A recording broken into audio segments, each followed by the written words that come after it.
access infinite possibilities, infinite mastery, and infinite love. Mind-expanding, heart-opening conversations with some of the greatest spiritual teachers, luminaries, and healers of today's world. Usher in new earth by living in your sacred heart. Quantum Conversations is brought to you by AcousticHealth.com, home of music from the universe, online healing retreats, and this program. Claim your free registration to daily shows at AcousticHealth.com. AcousticHealth.com, your portal to the inner realms. Our program starts shortly.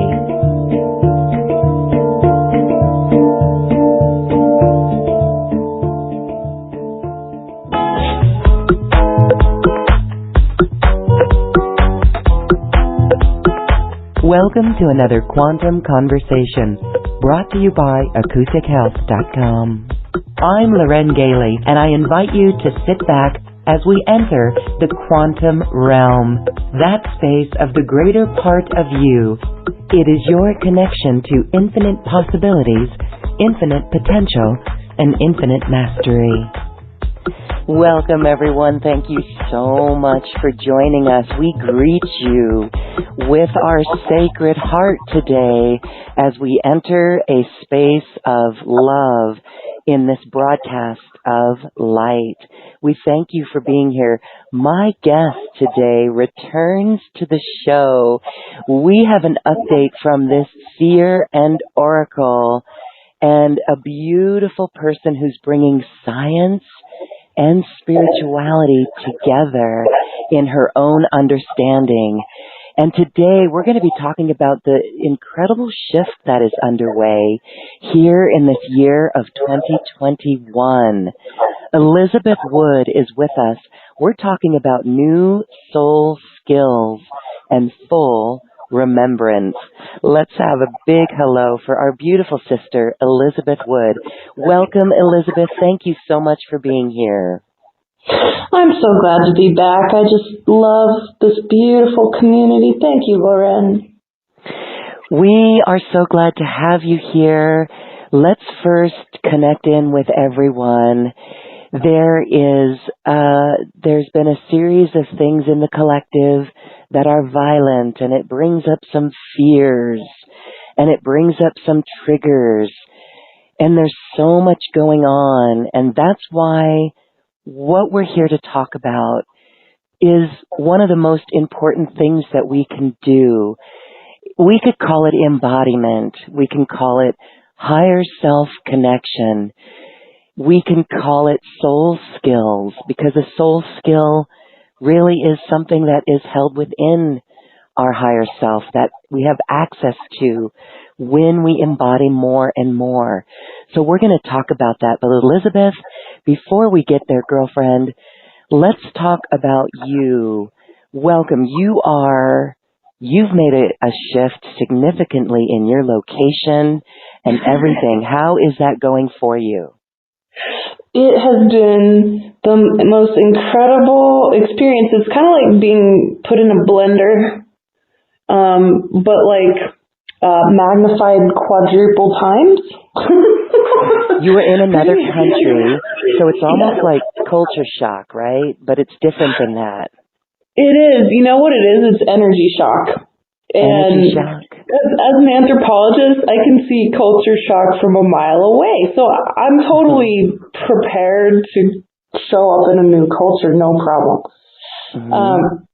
And, you know, the dream was to always be able to take my family and experience a multicultural experience, another cultural experience. Now, we're here in Ecuador in this tiny little village town called Vilcabamba that is nestled in the Andes. And like many towns here in Ecuador, we have a cash-based society. And you have literally, we drove past somebody using oxen to plow their fields. And there's farmers markets with mind-blowing amounts of varieties and amounts of just foods that would straight up make you cry. if you live in the United States, that's exactly what happened to me the first time I saw them in these markets, because I'd never seen anything like it. So there's just this really sense of going back to basics. However, we're in a valley that is multiple vortexes on top of vortexes. It's the high heart of the Earth's chakra system. And literally this town is the high heart, which is this place of universal compassion. So when you show up here, you have not just one magnifying glass, but two, showing you not only your shadow, but your light. And it has been the most profound manifestation of physical healing, mental healing, emotional, and of course, spiritual healing that I've ever experienced.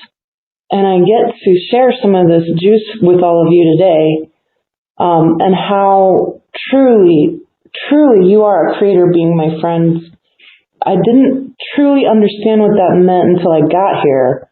And I've been living in this vortex, living in the field of my teacher, and living, of course, with this new culture that is totally heart-centered and totally grounded with the earth.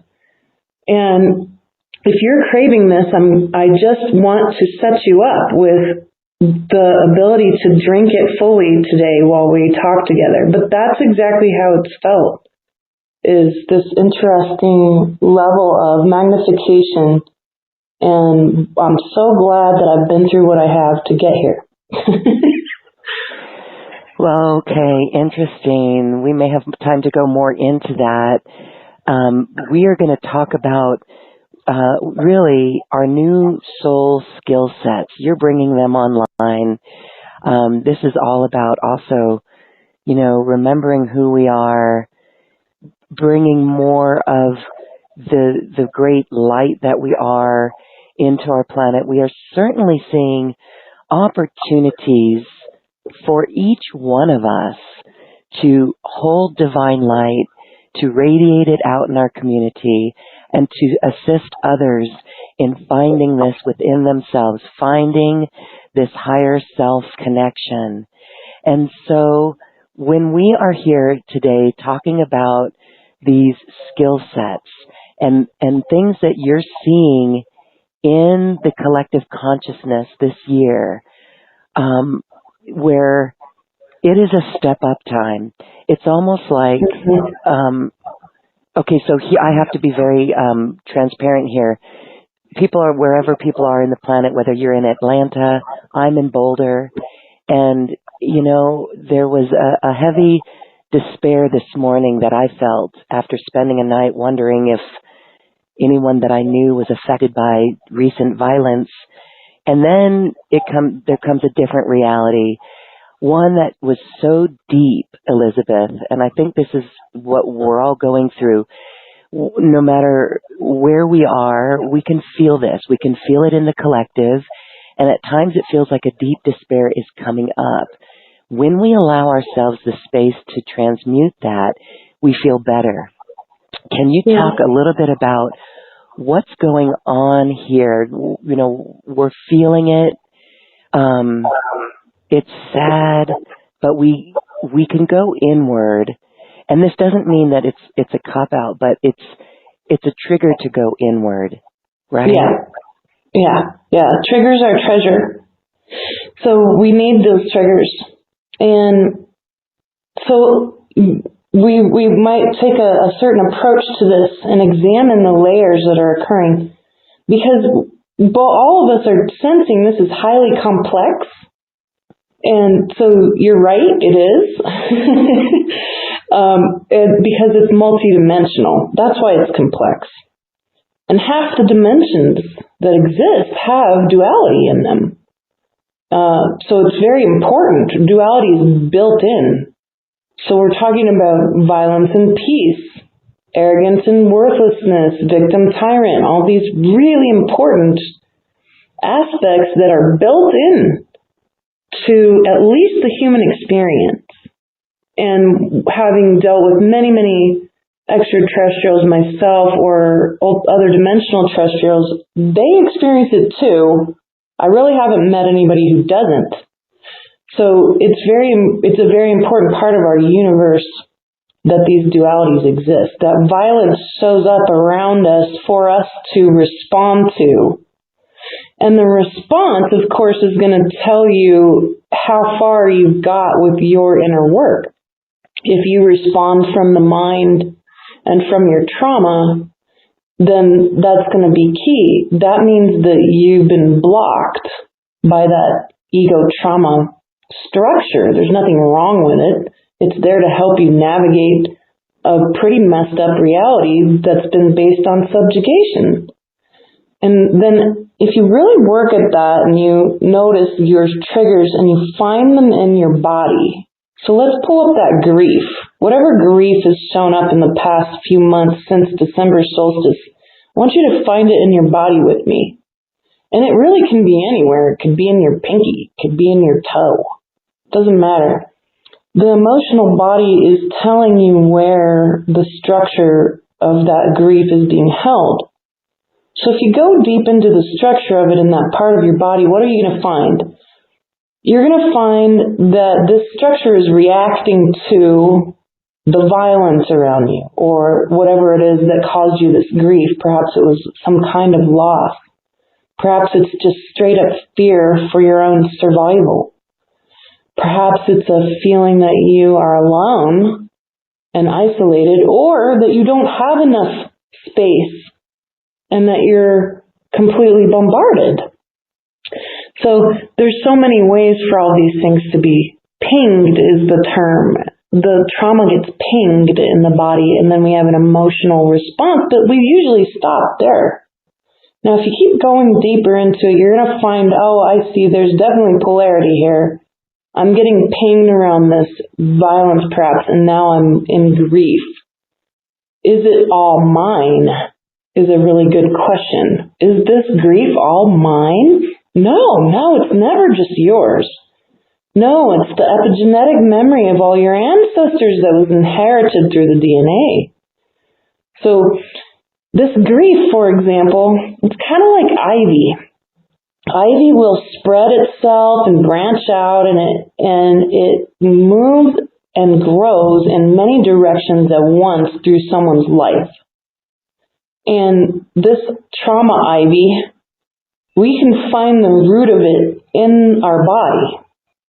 So even if it is in your toe, or perhaps it's in your heart or your neck or your shoulder, I'm just bringing your attention to the spots of your body because I'm noticing it in mine, so there might be things going on with our audience.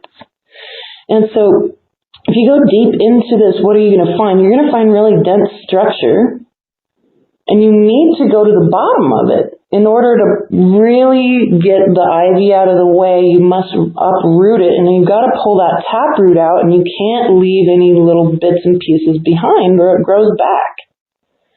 So we go dig deep and we go drop through the grief, and what are you going to find? Fear. Every time.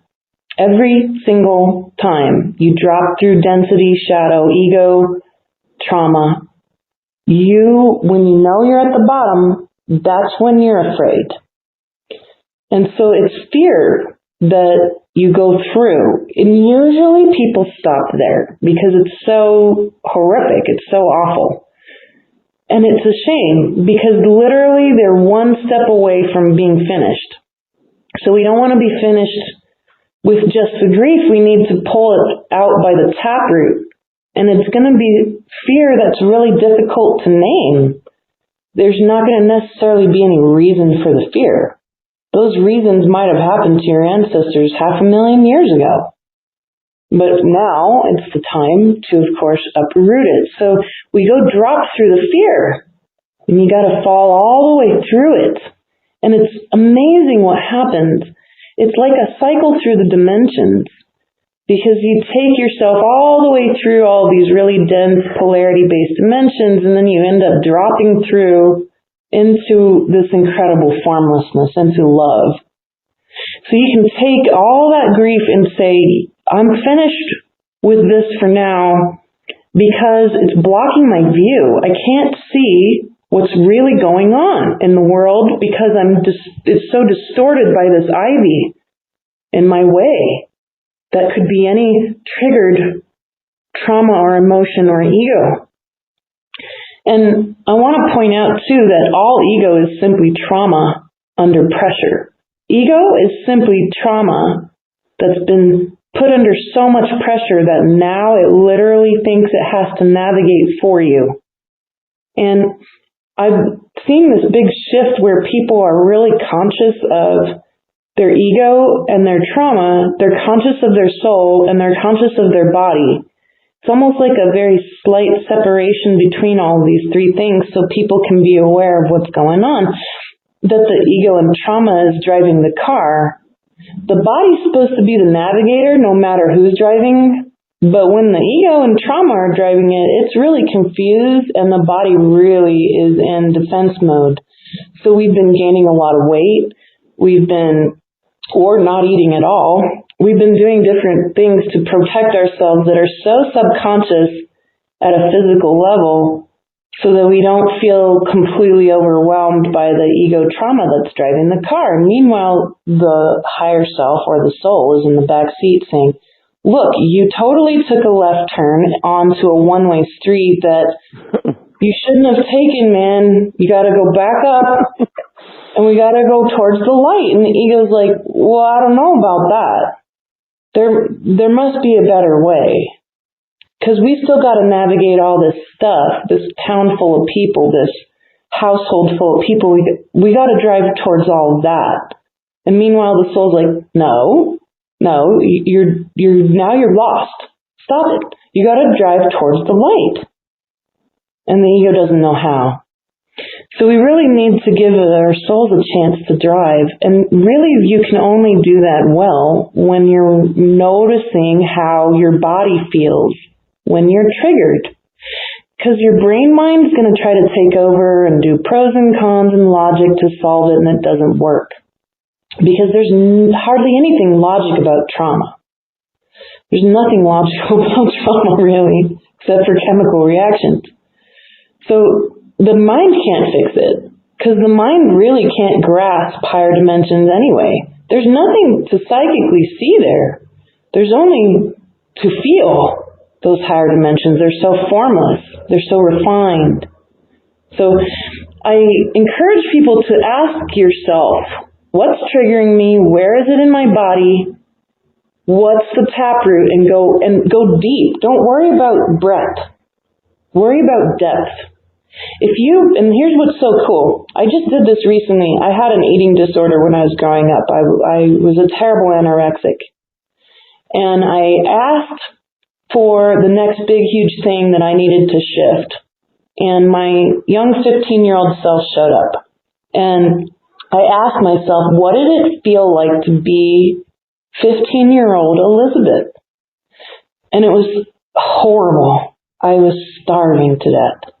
But I asked how it felt to be in my body, and I was starving, and I was so miserable, and I noticed that, I allowed it in my body, and then I dropped through the layers.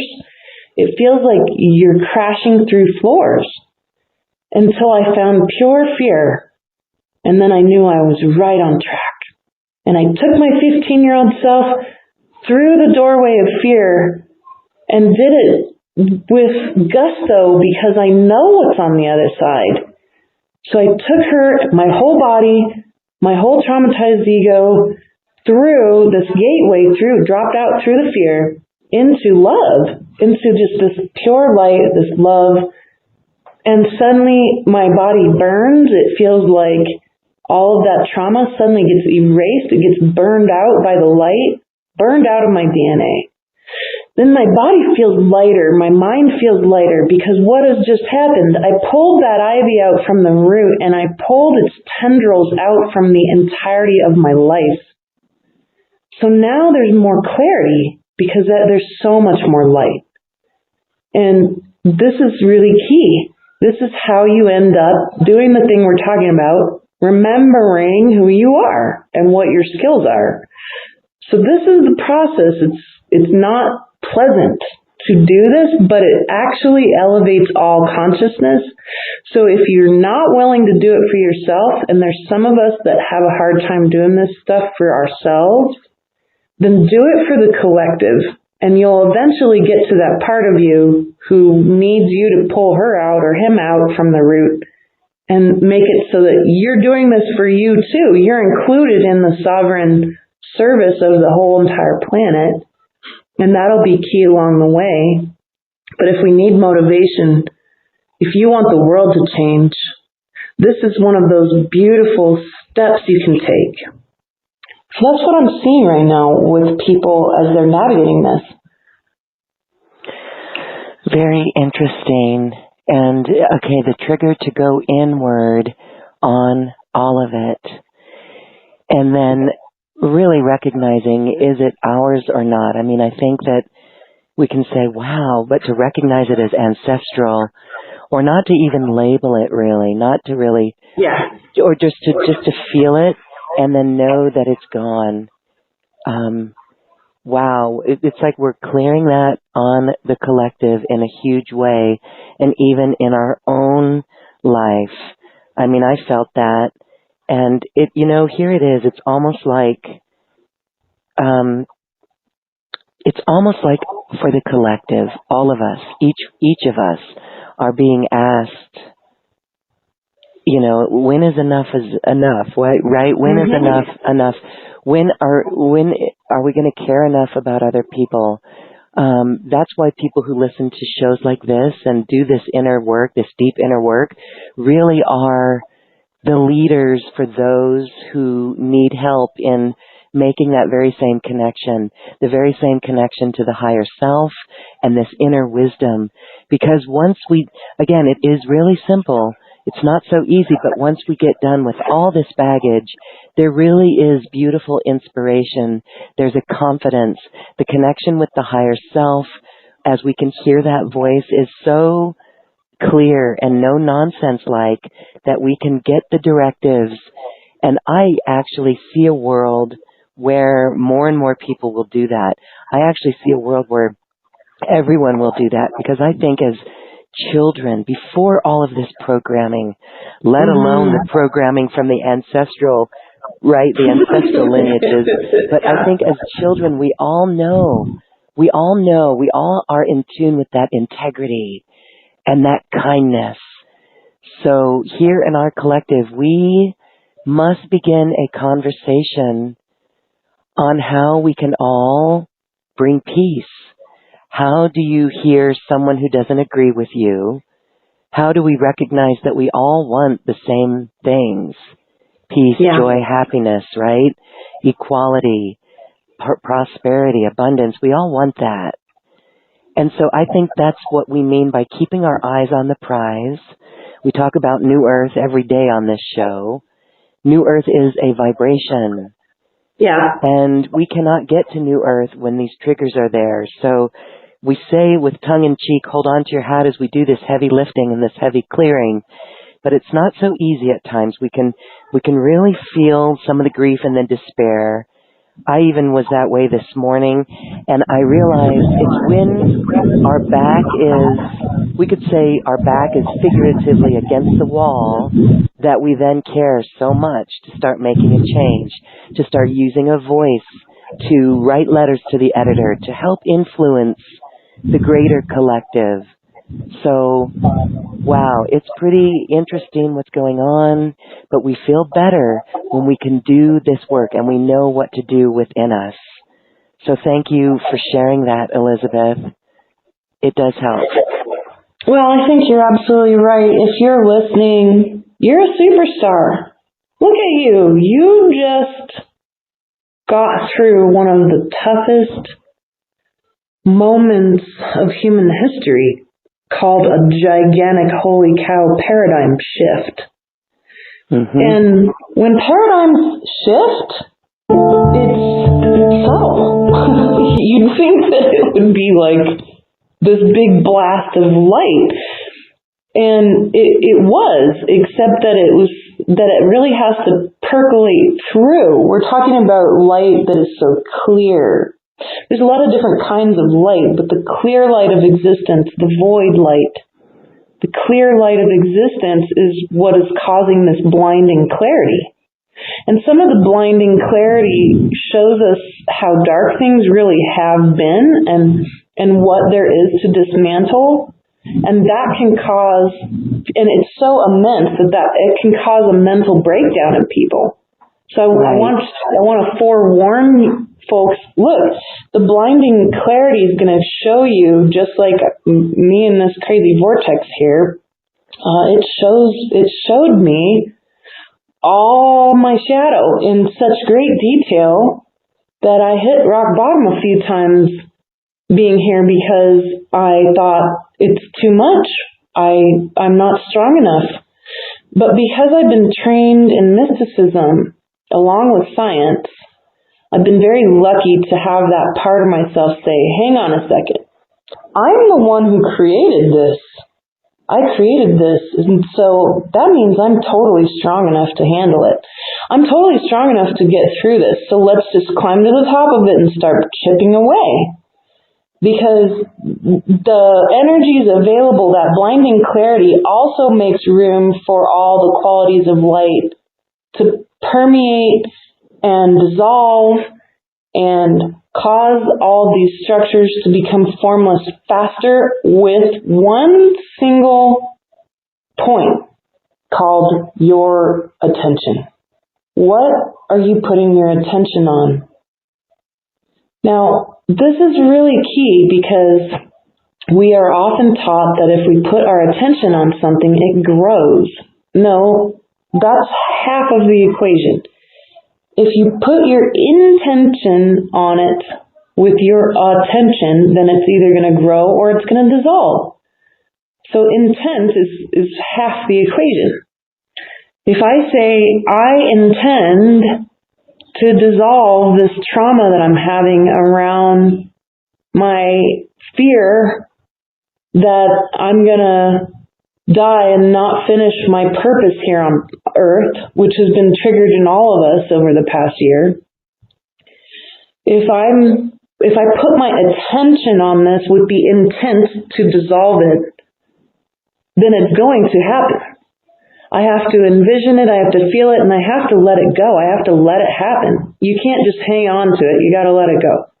Or I could say, I intend for my soul's light and all my remembrance from my soul and all my skill sets from my soul to be the one driving the car into the light, so my ego gets more and more enwrapped by that light and becomes quieter and quieter and dissolves naturally in that light, and I see it, feel it, know it, and let it go, then these things will happen.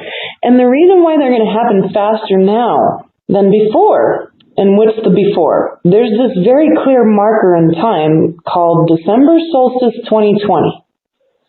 December solstice 2020, and here we just got through equinox, so congratulations everyone, good work. You got through equinox.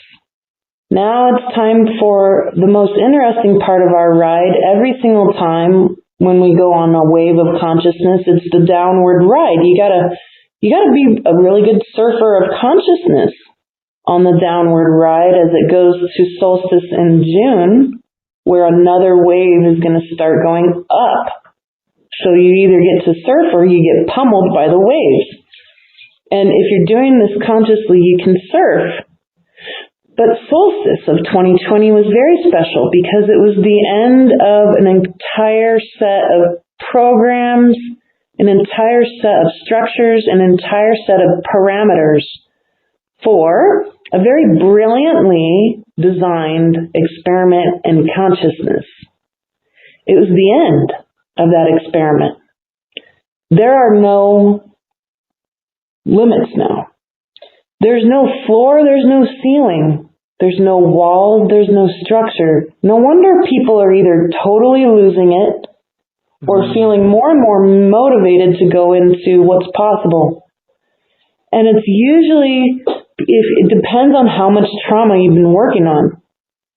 for you to feel one way or another. It's never too late, of course. In fact, I would argue that if you're feeling pummeled, now's the perfect time to start working on this stuff, because it's going to happen faster than it did last year or the year before. Faster and faster. In fact, literally, the earth is spinning faster every day. It's spinning faster now than it ever has in measurable history. So, for real, stuff's literally physically measurably happening. That's my scientist self who's like, I need measurable results here. So let's say you've done this. Now it's time for you to do that other piece. Focus in on the skill sets. Focus in on the soul, letting the soul drive.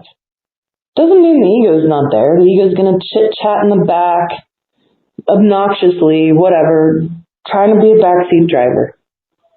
But the deeper you get into light, the deeper you go into the self, into following that consciousness, and you keep asking, this is the point of self-inquiry. Who is it that says, I am Elizabeth? Who is that? Because I am not Elizabeth. That's impossible. This is only a portion of who I am. And if you keep asking that and you go deeper into it, you find more and more light. Then you end up finding this sense of being seen by the universe and loved as being perfect. And I've been steeping in this, and I call it the ninth dimension. I'm just hanging out, steeping in the ninth dimension. I'm not finished acclimatizing to it because it still hurts. It still really hurts to be seen by Source God and loved as being perfect. There's parts of me that doesn't believe that I'm worthy of that love, that doesn't believe that I am perfect, and that doesn't realize that the beautiful Source God looking at me is actually me. But my soul does. My soul knows that. So I'm sitting in this, letting it burn away.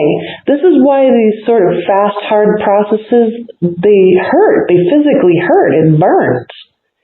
It's not comfortable to drop through fear. Not at all. That's why people hardly do it. But when they do, they up-level their consciousness so much faster. And when you get used to it, then fear comes along and you're like, oh yeah, right on. Now I'm finally at the fear. And then you celebrate it. It's kind of a weird swap-up of mindset. So you get to focus in on the soul in this way, in this time, better than ever now. Because everything is more clear. So I see this, of course, affecting all the layers of reality. And this new soul skill, astounding.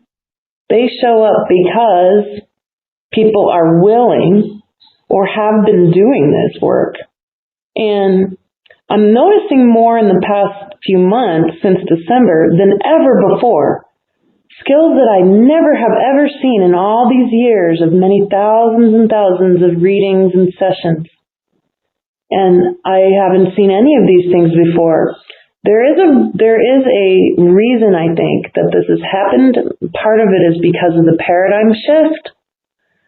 But the other part is that now, since there's no parameters, there is possibility for the DNA that happens only when an age ends and a new age begins.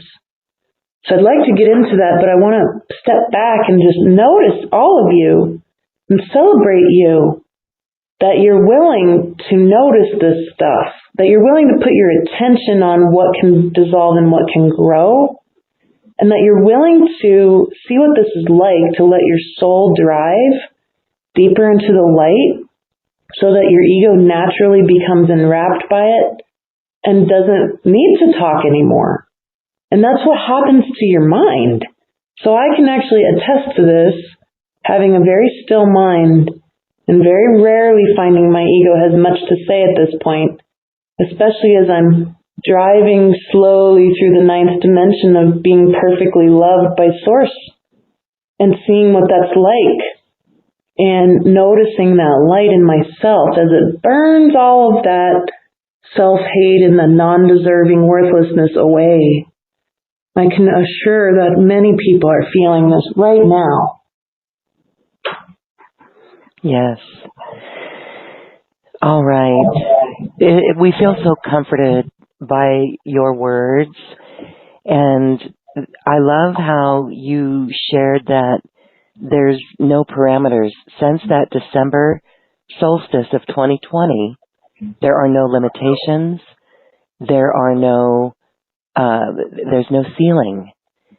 And so I want to share what you said there. You mentioned that we're just going to have more and more opportunities. Things are going faster. We're going to have more and more opportunities to shift into love, to let the soul drive.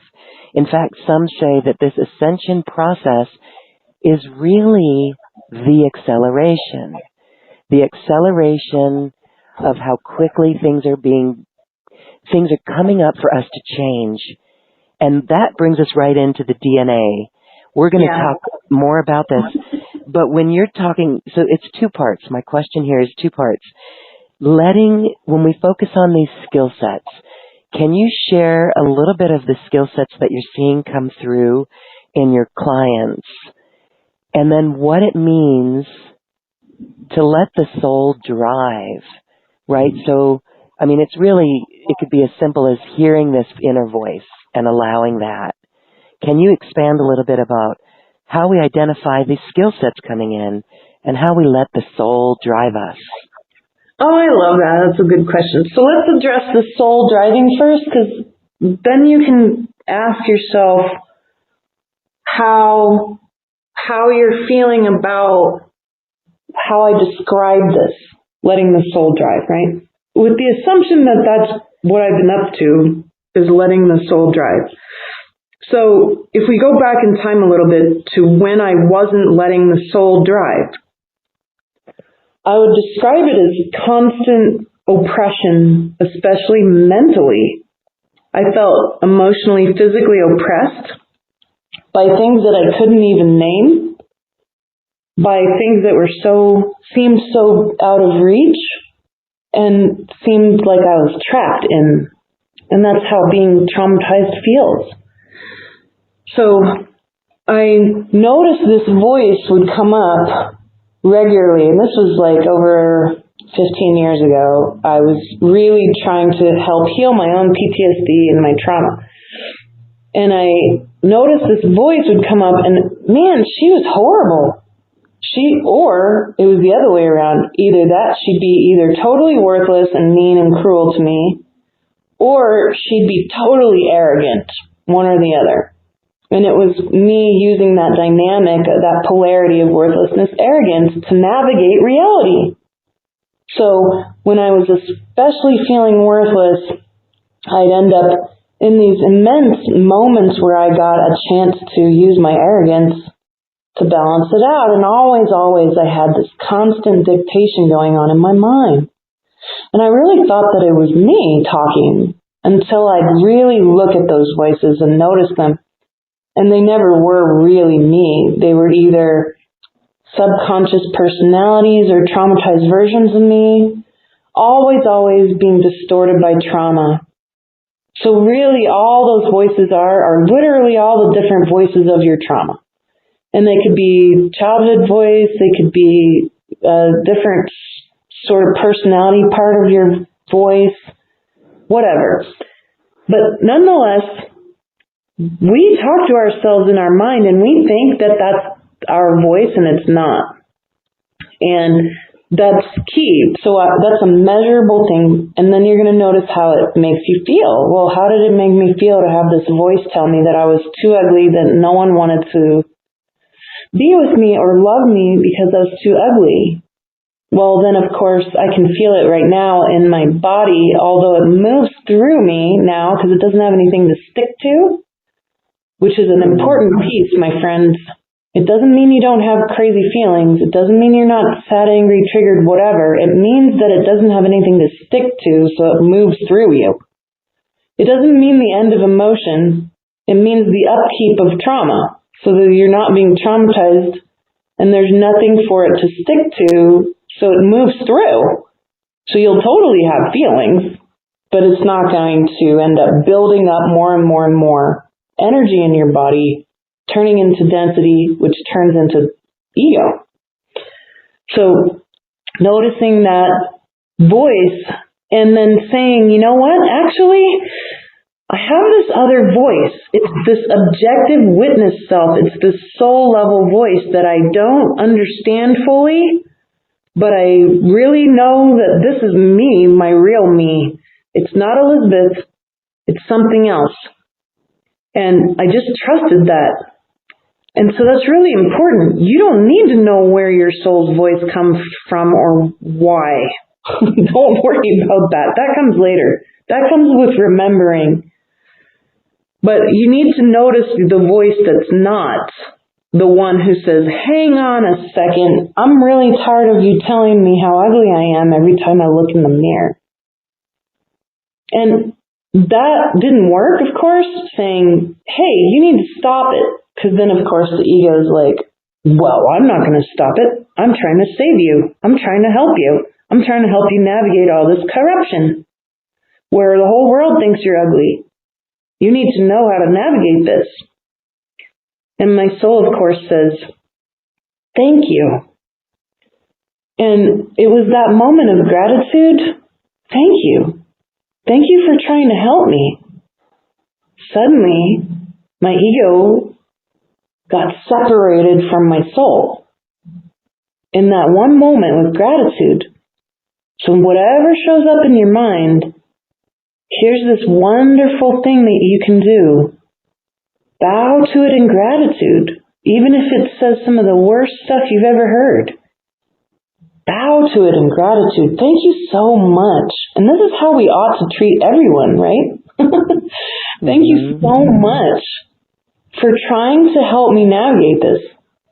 Thank you so much for trying to make sense of it. I hear you.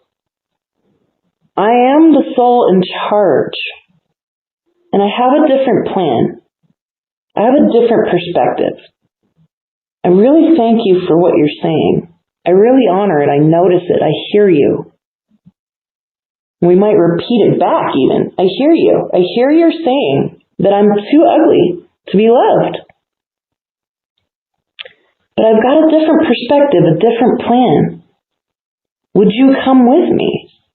Would you notice this? Would you be willing to let me play this plan out? This plan where there's nothing like beauty or ugliness to keep me from accessing love. That the polarity of beauty and ugliness or love and hate of the self or arrogance, worthlessness, victim, tyrant, that these things are not going to be the thing that defines my navigation anymore. Instead, I'm going to have a more direct navigation. I'm going to welcome all the love and all the hate. I'm going to welcome all the arrogance and the worthlessness. Because that stops the pendulum from swinging. I'm going to welcome both my victimhood and me being a tyrant. I'm going to welcome that too. This is the right way to navigate. The soul knows. Because the ego wants to take that wrong left turn down the one-way lane called worthlessness or arrogance or whatever. It thinks that it needs to go really, really deep into that town called self-hatred or really, really deep into victimhood in order to navigate reality. No, you don't. There is actually a highway that goes through it where you welcome and notice all the usefulness, all of the interest that those two sides make available to you. And it's called the middle way. You don't stop a hamster wheel from spinning by going the other direction. You pause, notice the middle ground, which is very fine. It's a very, very specific spot on that hamster wheel. It's that really narrow line we walk. You pause and you find it. You stop. That's why so many spiritual teachers say you need to stop. You need to stop your mind. You need to stop your emotional body. You need to go into stillness. Literally, you have to, physically. So you do that through emotional processing like we've described, dropping through the fear. You do that with meditation.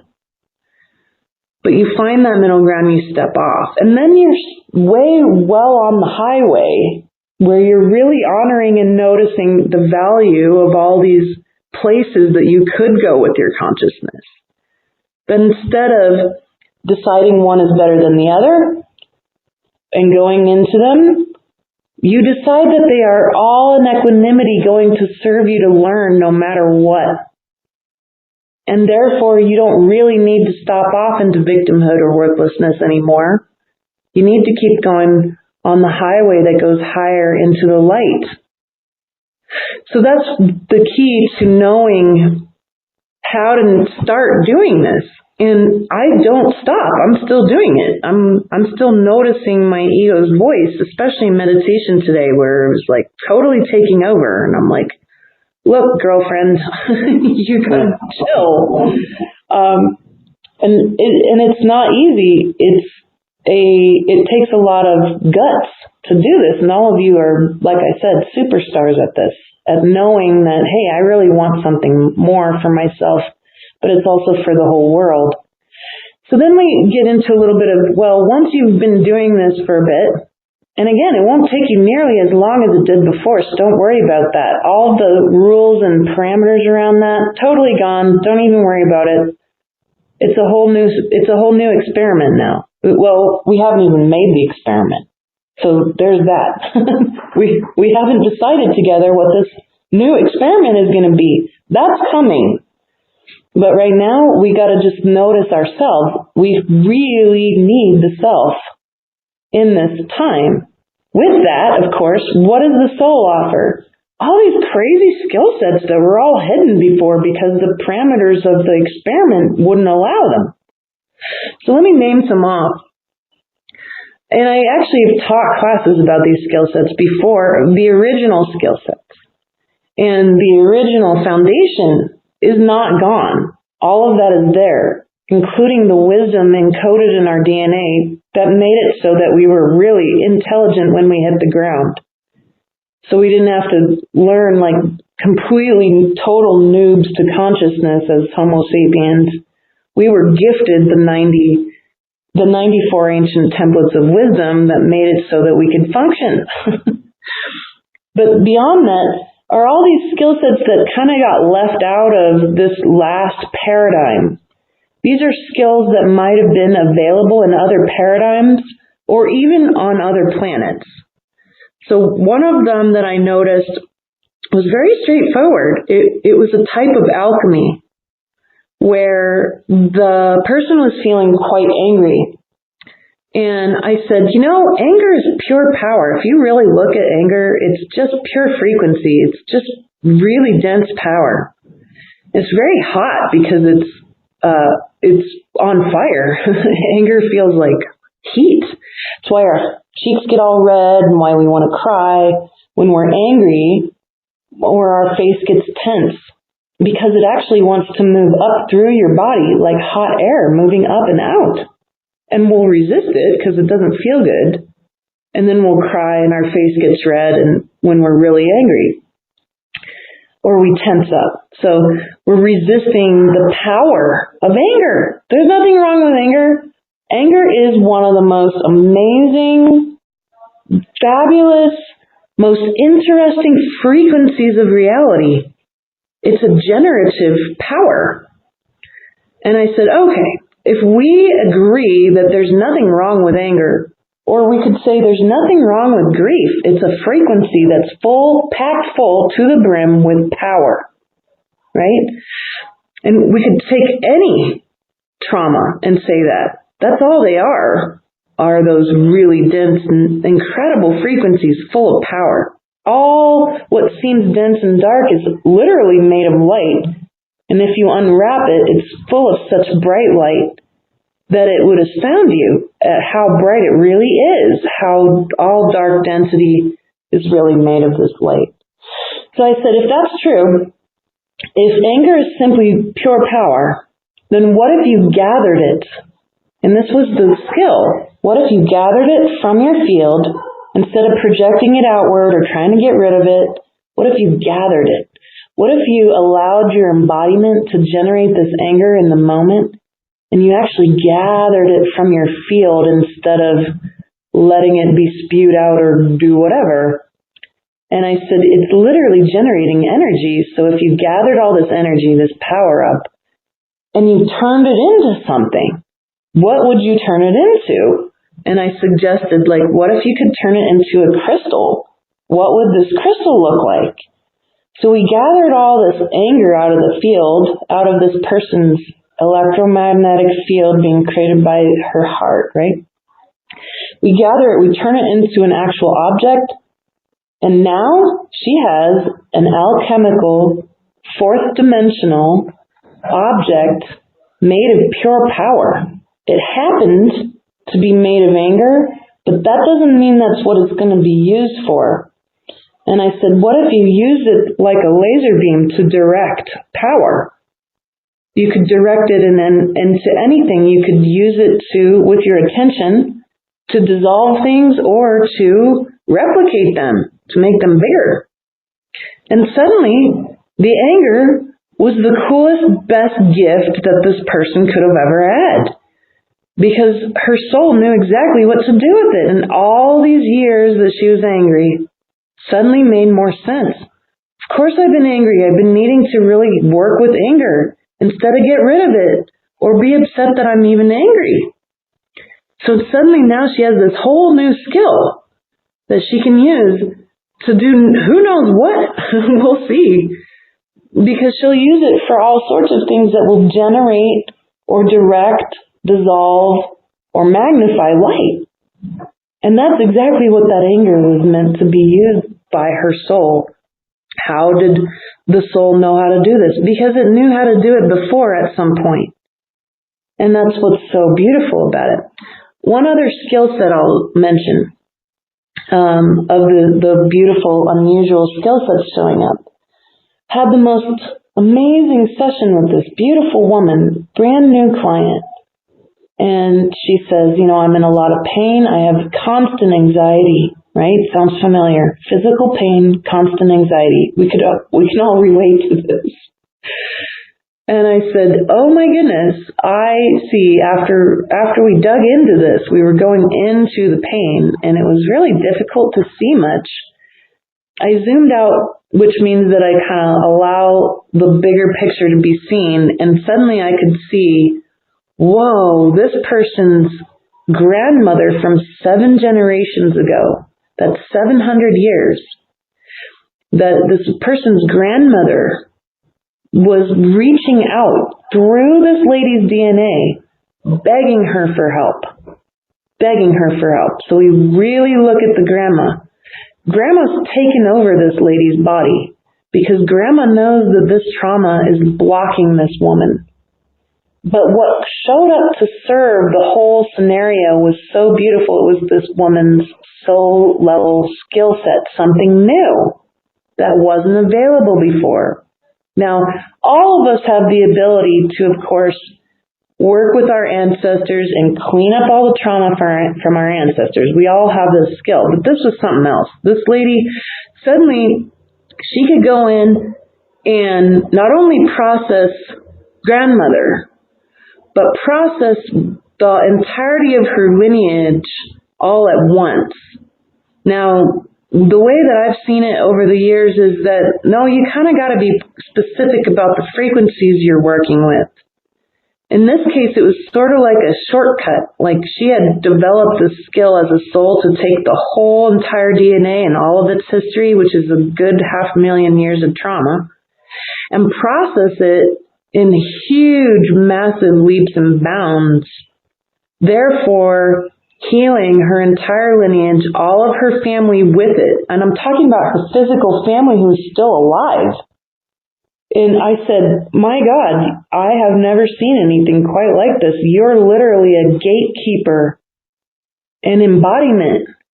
You're a gatekeeper, an embodiment. You are willing to take all of the suffering of humanity through the gateway of your heart to dissolve it and drop through with the fear, with everybody with you. You're going to take your grandma, but you're going to take, 1 million people with you, some of whom are alive and some of whom are not, to clear the things that are being asked to clear.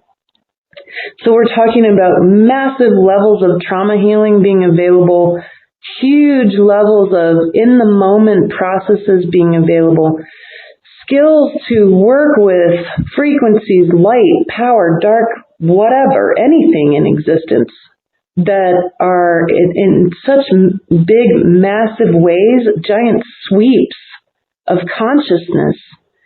These are skill sets that I have never seen before because they were not specific enough for the old experiment. And so now all the general skill sets that are really broad like this are suddenly available because that whole experiment's finished. And so none of these ladies or people, men or women, could actually have accomplished any of these skills if they weren't willing to go through the past solstice and the past years of incredible suffering and change and trauma that were put upon us to manage as a species for our growth, like lifting weights. Now we're all like absolute bodybuilders. If you got through 2020 and you don't want to just completely step out yet, and you're not quite done, then you're going to get the benefit of the ending of this experiment. And so notice your skill set suddenly becoming broader, bigger, wider in breadth and depth. So the skill sets that we could draw back and say, well, what are these specific skill sets exactly? They're just broader, deeper versions of the soul skill sets that we already have had over the past experiment.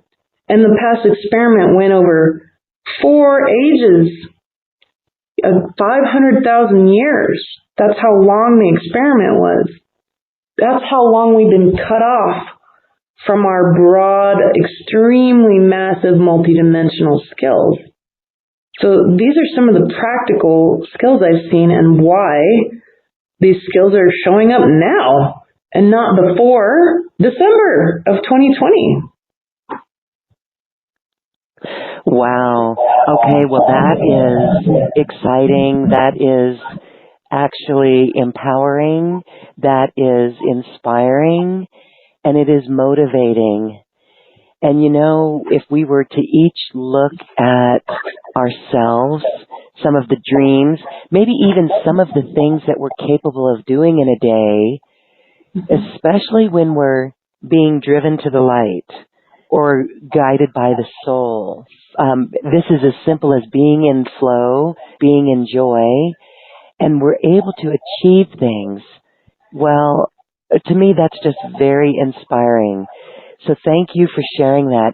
And we were talking about the DNA, more and more of our DNA as we are in the light, as we are opening to love, so much more DNA is activating, coming online. It's multidimensional, and it's quite beautiful. So let's talk just a moment about the DNA, and then we're going to go to some questions because there are some that are coming in that just reveal people struggling with some of the issues that we're talking about. But let's talk very briefly about the DNA of the quantum effect of the DNA by simply being in the light of the soul. DNA is so interesting. So I've been part of a team who is actually reverse engineering what DNA is capable of, and certainly that's not an uncommon topic at all. But what I'm perceiving about DNA is so precious in that the more you unravel the trauma, and remember, we're talking about like atomic level, quantum level bonds. And what happens when you break an atomic bond? It turns into an atomic blast of mainly photons, right? That's exactly what you do when you heal trauma.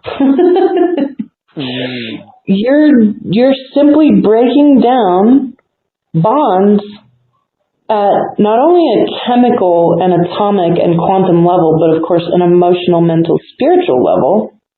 You're breaking these bonds when you go into your fear The reason why it feels miraculous and open and powerful, and why you feel like you're going to get so high you might fall off the planet when you're finished with the fear and you drop through the bottom, that's exactly how it feels. I've had to get off sessions and be like, look, you need to go experience this power that you're experiencing. Because the person's like, my whole body's buzzing, my ears are ringing, I feel like I am going to float away. And I'm like, that's called power. Go hang out with it. Let it percolate. Let it move through your DNA. It's cleaning up the trash bags. All those trash bags were ever full of light. That's what it feels like to break the bonds, the binds of trauma that are so dense. It's the same exact concept. So as you do this, the light takes over. And then that light, it merges with the light of your soul. So there's physical light that literally happens. That's why people who do this work, your friends are going to say, oh my gosh, you literally glow. I literally have people say that to me almost every day. And I just use it as a measurable result of what this kind of work does. Of course I glow more because I am not holding it all into trash bags. And there's plenty more trash bags, by the way, for me to go through. I was just going through some today. But now I know the process, right? So it goes faster, it's more beautiful, and then it's more exciting, it's more inspiring. Now, with this DNA change that happens, what's happening? Well, let's really give you a visual for what DNA does. DNA is a house. The ancient people who created DNA, the Lyrans, of whom I am of that lineage, we created DNA for two reasons. So that we could remember everything and not lose it. Our ancestors, we'd lived for 1 million years because we were mainly fourth, fifth dimensional beings. We'd lived for 1 million years, and then one of our ancestors would die, and suddenly 1 million years of information disappeared with them. With DNA, it was a library. We could store the memory of all of our ancestors in the library and have access to it. It was a clever reason to build the DNA. The other reason why DNA was built was to access all dimensions at once. Not one by one, all at once. You have access to all 12 dimensions, the first, second, third, all the way up through the 12th and source. You have access to all of this at once using DNA. How cool. So the original utilization of DNA makes sense that we are going to remember more the more we release these binds of trauma and allow them to be light. All wisdom comes from the different levels of adversity and problem solving that all species that came before ended up learning, including your soul, who's probably had experiences on other planets. So we have this beautiful house. The original people called it the Temple of Light. They weren't talking about a place. They were talking about their bodies, the Temple of Light. And when they would enter into human DNA, they were entering into the Temple of Light where they had access to all memory and all dimensions at once. What a clever technology, and that's exactly what it is. It wasn't made in a goopy pool with lightning or something on Earth. It was made very deliberately over 1,000 years on a whole other planet altogether, and then seeded and planted all over the galaxy. And that's how handy and wonderful of a tool it was for consciousness, is that it was spread all over the place because it was so wonderful and so amazing. So what happens to you? You unravel all this wisdom your ancestors went through and you recapitulate it and you turn it into actual wisdom instead of just trauma. All trauma turns into wisdom because that is light. So the house becomes wider, brighter, more clear. You become more aware, in a constant awareness that there's nothing separate from you. You're able to navigate all dimensions and all the beings that live there too, see them, interact with them, notice them, another set of skills. And then of course, anything your soul remembers, and all the souls of your ancestors become available too. Not only are you a living temple of light, you are also the embodiment of all the knowledge and wisdom of all of these many billions and billions of years of our experiencing this great temple in all of its dimensions. And so all that has to happen now, all the changes that are happening, are you being willing to go into the densest, darkest parts of that building, your temple of light, and say, all right, we're going to clean this closet up. I have no idea what's in here, but I am really brave, and I've been hearing that if I really dive deep and I find the fear, that we're going to break these bonds that is darkening this whole section of my embodiment and my experience and my skills. And as we break the bonds, the light takes over and the soul's memory is literally enlightened. It's illuminated. Then you remember who you are. You remember, oh yeah, I've been doing this for a while. Or, this was my total first time around being human. This is weird. Or, I've never been any sort of being like this before. Now I'm in a body and I don't know if I like it. And there's so many different ways for us to find out about the self. But the common theme is, hey, we're all here to really, really utilize this incredibly crazy, dynamic, polarized world to up-level our consciousness. Only the best, most badass, super-powered souls come to Earth. I'm talking to you. Only the best, badass, super-powered souls come here. That's why you're here at the change of a paradigm. That's you. Thank you, badass. And we said, right on, we can do it. We knew we could do it. That's why we raised our hands. Yes. Oh, yes. I remember this moment now. I'm serious, folks. You can really remember this stuff now. I remember this moment where I'm like, I worked so hard to get to this lifetime. How am I going to set myself up with an undeniable series of events in this life to remind me of who I am? And I set myself up with the exact perfect amount of crazy trauma and was able to come into remembrance now at 38 years old. And if I can do it, you can. And that's the truth. And that's how we inspire each other. I watched people do it around me and I said, I can do that. I know I can. And then I did it. And if I can, you can. So we're going to do this together. Mm-hmm. We are literally building new earth, creating new earth together because it has not been created yet. That's right. Thank you for such inspiration and that reminder.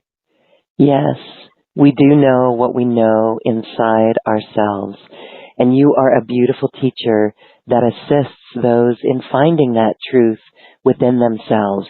You're a guide, helping them truly remember. This is nothing that you're telling them. Again, I want to reiterate it, that you are assisting us in remembering, and that is so special, and why we must be so gentle with ourselves. So, Speaking of being gentle with ourselves, I want to share a comment from one of our attendees, one of our listeners, Mel. And for anyone who feels like Mel, this is going to be a beautiful response from Elizabeth. Okay, so Elizabeth, here's Mel's comment. She says, please, how do I stop hating myself? It is out of control. I even yell at myself out loud, what a failure I am. I can't get out of blaming myself for all my poverty and suffering. I'm not blaming any outside source. Okay, self-love. What do you have for Mel? This is so important. I also struggle with this now. Even though I remember so much, right? So let me walk you through it. Let's actually go through it together, all of us, real quick here. It won't take long. This is This part of you who's yelling at you is not you, first off. So you need to separate yourself a bit from her just so you can get a glimpse of what she's all about. And we do that by bowing to that voice. We say thank you. So the next time the urge literally takes over and you feel like you can't help yourself but to yell at yourself or hate yourself, Mel, let yourself notice that. You got to slow it down. How does that process show up? Is it triggered in something? What causes the voice to show up to try to protect you? You need to know what that is. It might be a whole array of things. The array might be so broad that you're like, look, there's 100 things. It's not just going to be one or two. That's probably true. Self-hate is something that's really deep, right? It's pure worthlessness. So you got to bow to this first and say, thank you. Thank you for trying to help me. I know that you are hating me in order to try to help me navigate a world that hates me. A matrix that hates me, an experiment that hates me. It's a human hate level, serious, major, real program. The human hate program, that's not your fault. That's something that your ego and your trauma ended up mapping to. It's a mystical term, to map to something. So no wonder you keep saying this. So first off, you got to get validated in what's happening to you. You're not crazy. This is happening to you because you're navigating a programming that literally hates humanity. No wonder you have this voice. So you need to bow to it and thank it. Hey, I really appreciate you trying to help me navigate this. And you're going to do that a lot at first. It might be 100 times or more a day. It certainly was for me. And then it was 90 times a day. And then 80. And then 70. Don't give up. Be diligent. Be willing to be patient with this. It might happen quite fast at this point if you really want it. And I know you do. And then you're going to really notice this fear. There's a reason why this self-hate is coming up. It's saying you can't navigate the matrix. You can't survive in it. What a mess you are. You can't get arrogant enough to go and function in this matrix system that literally hates humans. What is wrong with you? You're not going to survive this world. And that's the key for you to know this, that's what that part of you is trying to navigate. Turn around. Look at where you are. That's a jail that is crumbling. Do you want to stay in a jail that's literally crumbling to the ground? No. So how do you get out of the jail? You got to merge with it. So you got to say, where is this hatred in my body? You merge with the walls of the jail. Where is this hatred in my body? The jail's not outside of you. That's the illusion. The jail is inside. Where is the pain of hating myself in my body? That's how you're going to find the walls of the jail. And so you find it, and it's going to be in a specific spot, and then it might move, right? That's a good sign. It means that there's layers happening. You got to welcome it. What a wild idea. I welcome this self-hatred in my right shoulder. I welcome this self-hatred in my heart right now. And you allow it. It can't hurt you. You believed it could hurt you, which is why we've avoided going into it and actually standing in it. Seems like the exact opposite logical move to make. In ancient alchemy, there was a rule, and I love this rule. I live by it. In order to find the things that you need, go into the places that you don't want to go. And so you got to go into the self-hatred and allow it. Let it literally pour through your body. It's not going to feel good, but you're going to notice it doesn't kill you. It might make you afraid that you might die. That's excellent. What a wild idea, but that's a good thing. Then go into the fear that you might die. Go into the fear that you might starve to death. Go into the fear that you're so poor that you can't function. all of these things I understand fully, so I'm speaking with great relevance here. And you go in and you find that too. Where is the fear that I'm going to die of starvation and poverty in my body? It might be all over your whole body. That happens too. It's not always in one specific spot. If it's the whole entire body that's freaked out by this, you're really onto something. And then you go stand in that. It's like a waterfall. It's simply a frequency. You stand in the waterfall of, I'm afraid I'm going to die of poverty. And you welcome that. And you fall to the bottom of it until you feel like you can't hurt any more than that. And you keep going. This is, again, where people stop. Don't stop. Go to the bottom of it. Take this part of you with you. It's a big chunk of your ego who's totally traumatized. And you take her with you and you say, you know what? I'm going to show you that on the other side of this fear I'm going to die of poverty is grace, is love, is light. We're going to break the bonds of this. And you're going to feel it. You're going to take her with you, and you might scream and you might cry, and this might take all day. It might take days. It might take an hour. It might take a week. And you're going to get through this. And you're going to take yourself with you. You're going to take this traumatized part of you with you all the way through the bottom until there's this sense of, oh, I can handle this. Whoa, now I'm not afraid. It didn't kill me. I thought I was going to die. It felt like I might die. My body thought it was going to die. But we didn't die. And now there's this whole other sense of expansiveness. It feels like relief. It feels like peace. It feels like euphoria.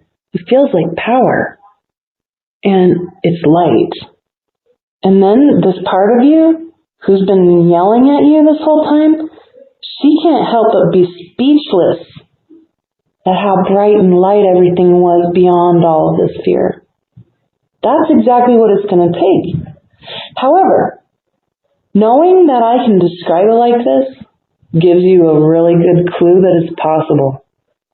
And it's not just me who's describing it with great authority. It's all the people who have done this beyond you. It's available in consciousness, which is why you're finished hating yourself and you're ready to be done with that frequency. All it ever was information. And so as I walked you through this slightly, now you'll be able to know what to do. I gave you a roadmap. It's up to you to take your whole body with you into this and to do it. And you will feel what I'm talking about on the other side. And then you'll know exactly what to do. And you'll keep doing it. Does that mean you're never going to yell at yourself again? Perhaps not. There might be layers to deal with, but you'll know exactly what to do. And it feels so good on the other side, you won't want to do anything else. And my goodness, Mel, if you can clean up this polarity of self-hate in yourself, imagine what radiant information will come from your soul out to the rest of humanity who's hating themselves too. What a great gift you can give. If you will do it for at least that, for us, if you can do it for us, then you can do it for yourself eventually too. Beautiful. More than Mel. Mel is feeling that, I trust, and I trust that so many others really get that and understand it in a fresh, new way. Thank you, Elizabeth. It's so precious. It is so precious. It's the deep dive within, really rooting it out of our body, rooting it out. And not just rooting it out, but welcoming it. Like you said, welcoming it all, integrating it, becoming whole with it, recognizing it, dismantling all of those energies and really making space for love. This is almost like, we talk about diplomacy in the world, hearing other points of views that may not resonate with us. This is inner diplomacy of the soul. Oh, that's a really cool way to put it. Thank you, Lauren. I'm going to use that. Yeah, well, thank you. You helped explain it. Yeah. Really, it is. It's the diplomacy of hear Yes. you. Come on.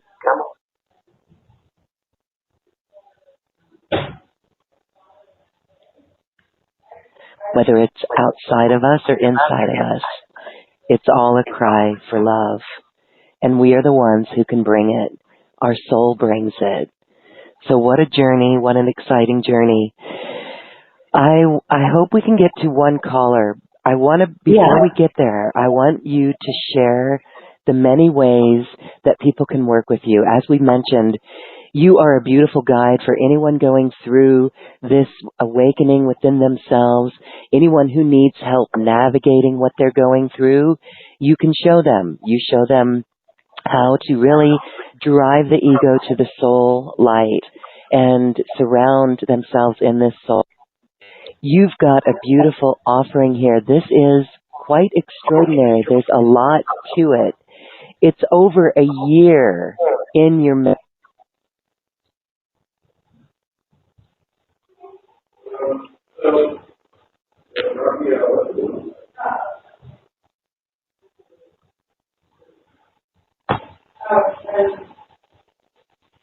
I hope you heard me okay. I hope our line is solid.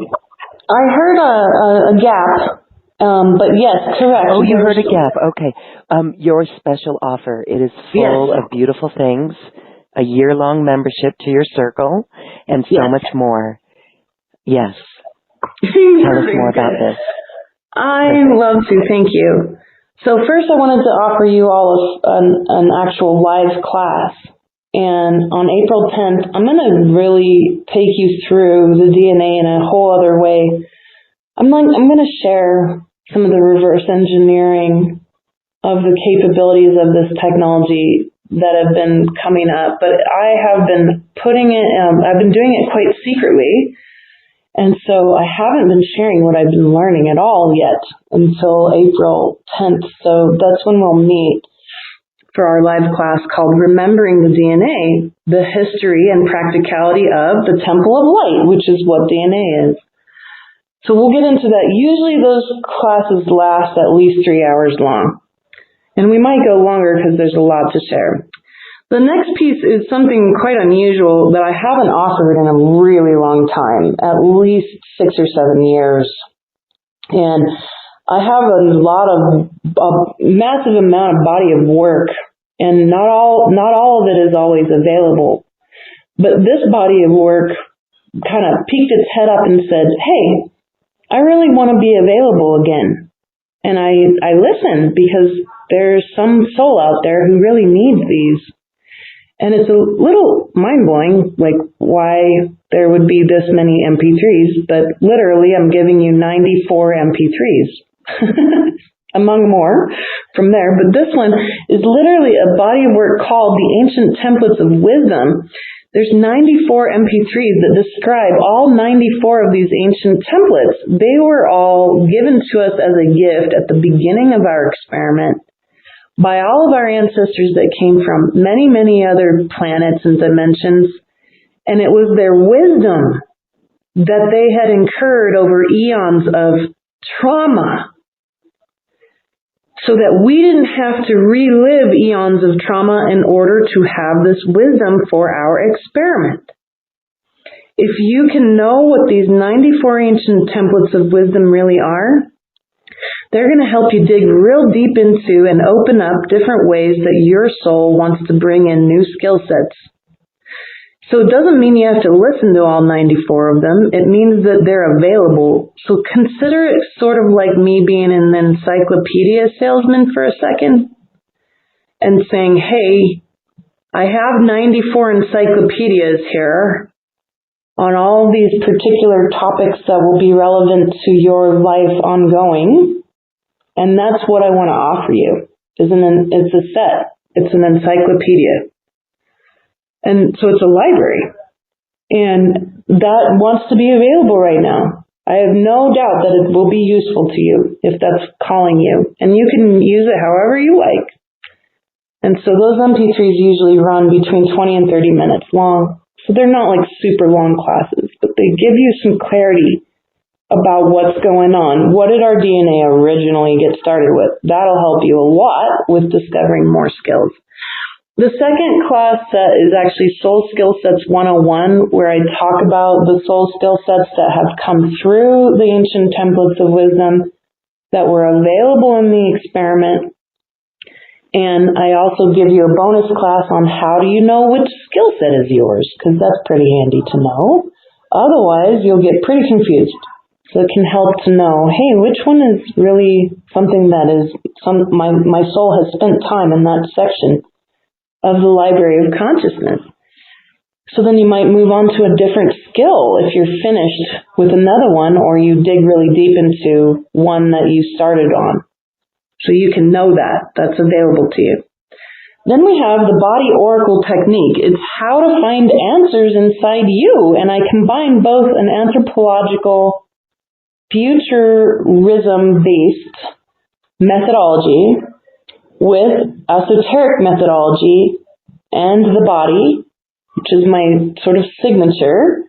I combined multiple different methodologies into one called the body oracle technique, which will give you literally a way to navigate reality for any choice, including what kind of ice cream you want tonight. So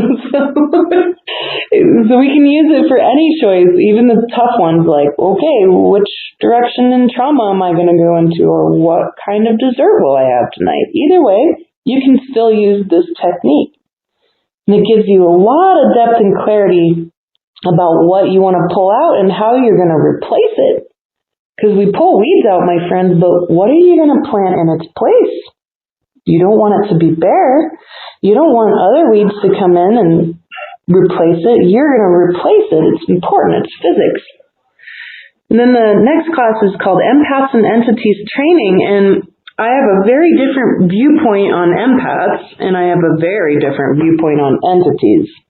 So if those two things ping you, and you might be an empath, I describe the different types of empaths and how they function in this world, which will give you a leg up in discovering what other skill sets are coming through for you if you're an empath.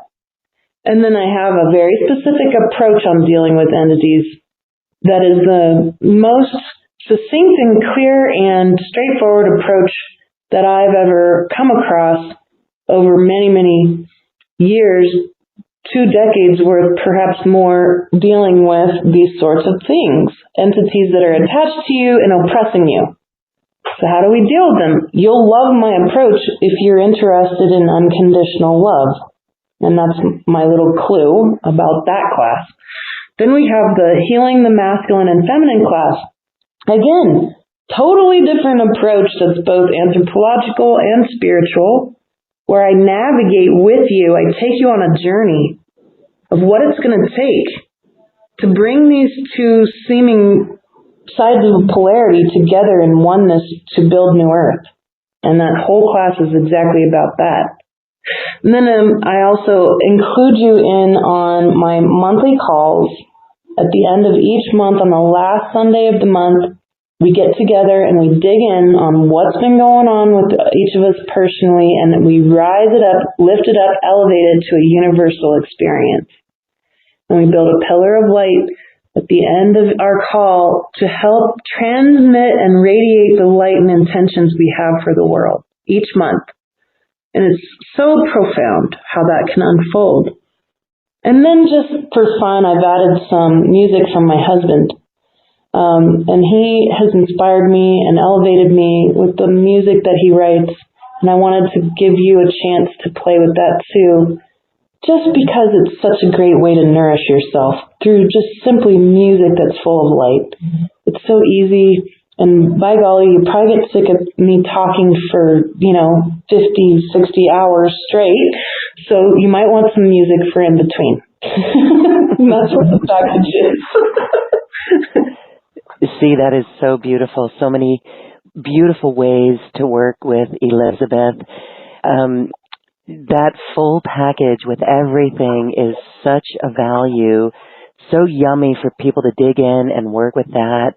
You have always been so gracious with your time and your offerings that we thank you for that.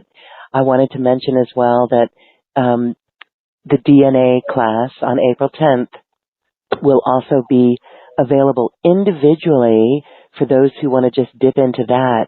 But really, the full package is so huge with those 94 templates, ancient templates, and all the other classes and things that you offer, the monthly support, the group that you have.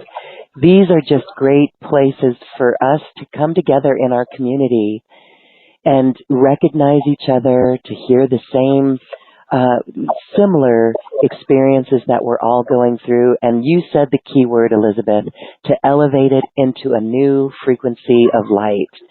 That is beautiful. And we all do it together. And it really feels so good to come together in this way. Thank you, thank you, thank you for offering that special offer. We really appreciate it. My deepest pleasure, really. Awesome. All right, that is available for immediate download with that beautiful package from Elizabeth Wood. The link to that is here on this webpage. And as soon as you sign up for that, you can immediately get access to it and then have access to her upcoming class and all of the other events that she's got going with that offering. So let's go to our caller. We have time for one caller. Sorry, we can't get to everybody. And let me get there real quick. And we will unmute you. Okay. Technical issues here. Maybe our computers are upgrading as well. Just a quick moment. And we have Beth. Beth in San Rafael. Hi, Beth. You are unmuted. Do you have a question for Elizabeth? Thank you so much. Thank you so much for taking my call, Lauren. And Elizabeth knows me from years. Yeah. So, well, first of all, everything you said was amazing, and you were very, Lauren used the word inspiring, and you were at one point. It was very inspiring, and I appreciate that. Also, I'm interested in knowing, that's always an interesting topic to know, what would those gifts be that I have not uncovered. But what I was going to originally ask, and so address whatever your intuitive says, was I feel like my soul has been really pushing and calling at me to be great or do more in my life, have more visibility. But whatever, I get so, I'm blocked. I seem to block myself to do it. So I have, I think, some fears or limitations or whatever's holding me back. And I could name this. There's a few different facets of that, but I do know I have something to offer the world. Yeah, exactly. You are right on the money. I have an answer. Okay, great. It doesn't take long these days. So I want to kind of walk you through something that just happened right before. Oh. I walked over to my neighbor's house. Can you hear me? Yeah, you went. Can you hear me okay? I can hear you, but it goes in and out, but I hear you. Yeah, we can hear you. Mm-hmm. My apologies. It might just be my bandwidth. So I walked over to my neighbor's house, who's an incredible healer, and I rarely let people actually work on me because I'm usually the one doing the work. But this person, he's mind-blowingly good at what he does in so many ways, and he's really killer psychic. So I went to my third appointment with him, and he's got me on the table and he's working on me, and he says, "Elizabeth, why are you still holding all of your light in a box?" And he's French, so he kind of, really gets at me about this. He's like, "Will you please open your treasure box? What's the deal?" He's like, "Look at the box. What is going on with this box?" And I said, "Well, I'm really afraid that if I open this thing that I'm gonna blow up the whole world or something." Yeah, I thought you were going to say explode. Yeah. Me and the world. that I'm afraid that this power is going to be wielded wrongly by me because I've wielded it wrongly before. And I'm also afraid that it's going to change me and that I won't be the same and that people won't love me because I'll be different. And he said, good, but there's more. He said, during those times when you wielded that power badly, you had an allegiance to what we might call the consciousness of darkness, right? And we have a lot of words for that consciousness. I'm not even going to name them because then you'll have a face to them. And it won't be the right face. Because if you go past the face, if you go past the name, you're going to see the same thing. It's a distortion of power over, right? Using power over people. But the problem with making an allegiance to this is that, first off, you believed first that you weren't powerful enough in the first place in order to make any sort of deals. And secondly, that if you renege your allegiance, that you're going to get major pushback and you'll be punished. And I said, that's what's freaking me out the most, that I might be punished for opening this box. And so we dug in, and I simultaneously had to process, I'm going to be punished, I'm going to be hurt, my family's going to get hurt, there's going to be so much that will happen, that I'll change in such a dramatic way that no one will like me or love me anymore, and that I'm just going to end up blowing up the whole world with this light that's in this box because I don't know how to do this. All of that voice that was speaking about those three things is exactly what I see in you right now. So you need to go into the box and ask yourself, who is it that I've been afraid of becoming? Is she really that bad? Is she going to blow up the whole world by existing like that? The truth is that she might, but it's not going to blow up in a bad way. It's simply going to be given more light, that's all. The atomic bomb level clearing of that trauma is very, very real, but it doesn't do the damage that we've been taught it will. What was it going to damage before, Beth? It was going to damage the matrix. It was going to damage the human hate program. So we've been taught that our light's going to damage reality. Yeah, it is. It's going to damage, and it's going to destroy and dissolve the jail. You're right. It will damage reality. It's going to dissolve stuff that shouldn't be there anymore. And the second thing is, of course, repercussions. The repercussions of you becoming that light. Yes, people will treat you differently. You're right. But you'll be surprised, instead of being afraid, they're going to make a beeline to you. My sister always jokes that she likes taking me to bars because all the possessed people come straight at me. And I said, well, you know why that is, right? And she's like, why? And I said, because I literally am glowing to them. Like that soul is craving nourishment. It's been starving. That's why they end up coming to talk to me, because they're starving to death. And just a little bit of non-judgmental love goes a long way for that soul. And then the third thing, of course, is repercussions and being punished for being finished with our allegiance to using power over people. And this is an old soul level thing that distorts us, because we have wielded these things wrongly in other times because we needed to learn about that. We had to swing the pendulum way deep into Tyrant in order to even understand reality. And so, yeah, that's a valid fear, but it's also not fully true. It's not the end. So if we're finished with our, all right, well, I'm going to make an allegiance to the powers that be that have power over everything, and then I'll be safe. If we're finished with that, then we can go in, we can welcome the power over, we can welcome the tyrant within, and we can let everybody know, all right, all of this is done. We are finished reading this book called I'm Afraid to Be Powerful Because I Might Hurt People or Myself. And that's really key.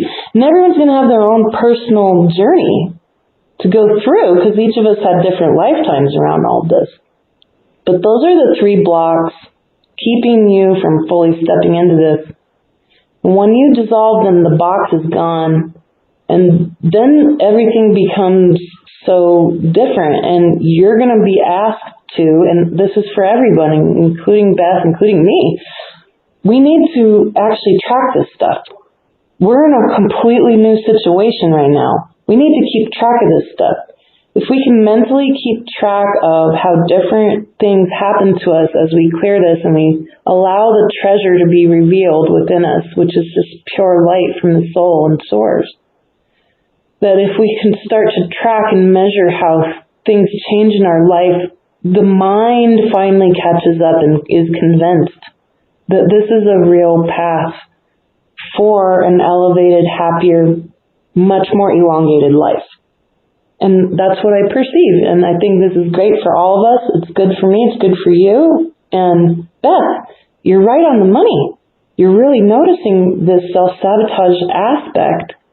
And so from here, then all those skills that you've been wanting to know about will be revealed. No, not beforehand, but after that. And then you won't need to ask me that second question. You'll know already. Mm-hmm.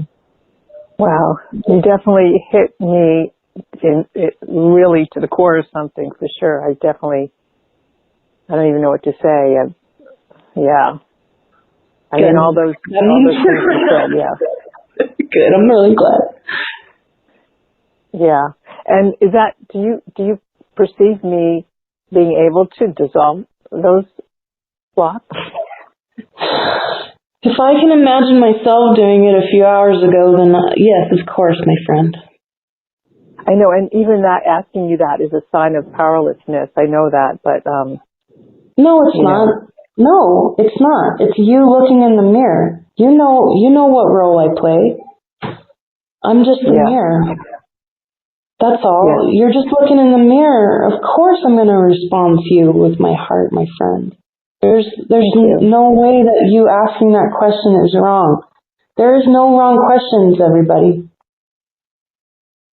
We need mirrors. We can't see ourselves very well. The hardest thing for you to see, no matter if you're a world-class psychic or not, is yourself. That's why we need each other. I needed to go to somebody to show this to me today. I couldn't see it for myself. I was suffering, and I said, I need help. I'm done not asking for help. So I've been helped by this person, and holy cow, I'm so glad that I asked for help because he's a wonderful mirror for me. And he's so deeply non-judgmental and kind and really good at what he does. And I hope that I can be as adept as that one day. But yes, of course, please ask the question. And I'll give you the exact right answer, which is yes. Yes, you can. Because if I can imagine it for myself, someone who has wielded power in the wrong way in some of the most dramatically awful ways I could have thought of, then yes, you can. You can dissolve it too. Thank you. You're welcome, Beth. I love you. I love you. Thank you, Beth. We are feeling your empowerment. Thank you, Lauren. And we're feeling all of our empowerment. Thank you. Thanks, Beth. Thank you. Oh, well, this has been another beautiful episode of Quantum Conversations with the seer and scientist, Elizabeth Wood. We are, again, inspired. Thank you, Elizabeth.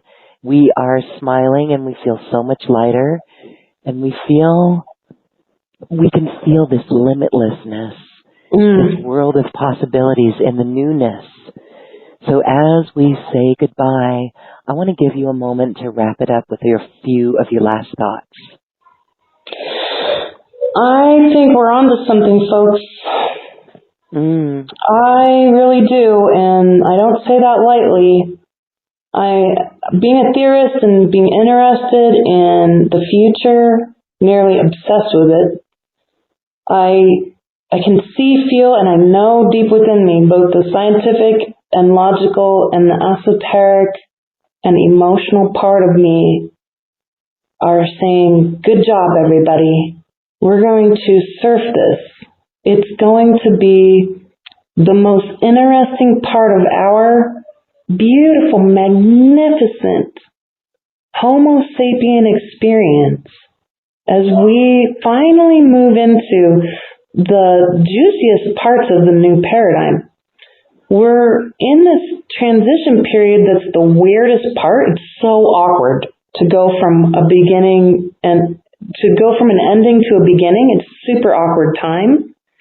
So the next several years are going to be awkward. This is normal. This happens every time a paradigm shift or an age change occurs.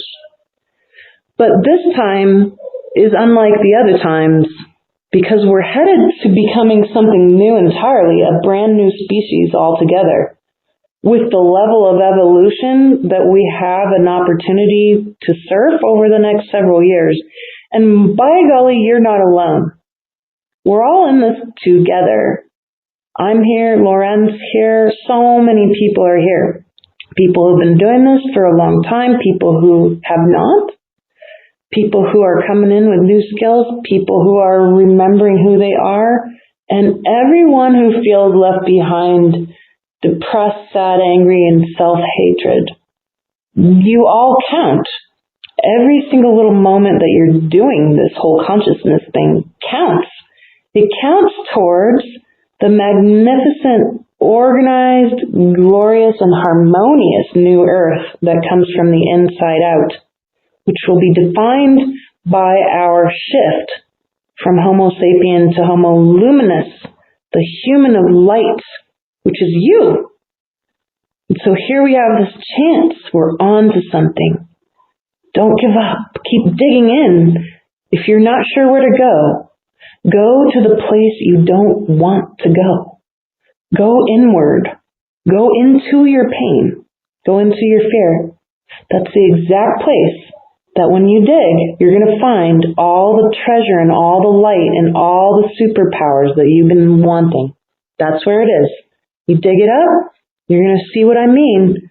And that atomic level of explosion of light will take over your body and your experience. And then you're going to say, holy cow, I didn't know this was actually real. I thought she was, describing something else. But no, she's really talking about a physical, actual, real, measurable thing.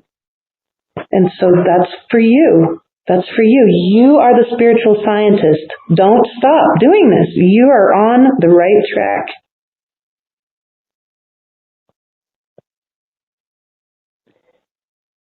And with that, that feels complete. You are on the right track. Thank you, Elizabeth Wood, for this beautiful message today and this upliftment and this inspiration. Absolutely feeling our power through the work that we do within. Thank you so much, Elizabeth. Truly my pleasure. Thank you, Laura, and I love you with all my heart. We love you, and we just look forward to having you back again and just staying connected. And we thank everyone for being here as well and for sharing your beautiful light with our world. If you would like Elizabeth Wood's special offer, please check that out. Again, it is right here on this webpage at acoustichealth.com. Now it is time to dance our way to the cosmic heart, and let's do something very peaceful with plant music. Let's bring in the energy of a fir tree sharing high frequency level of love. Namaste.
Thank you for listening to this quantum conversation, and thank you for dancing with us to the cosmic heart.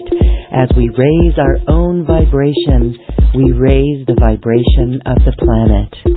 This show is dedicated to you and all awakening hearts, as we are here to shine our bright light and amplify our love. Access all quantum conversations, special offers from our guests, and online healing retreats by visiting acoustichealth.com. I'm Loren Gailey, and from my sacred heart to yours, I honor your magnificent love and light.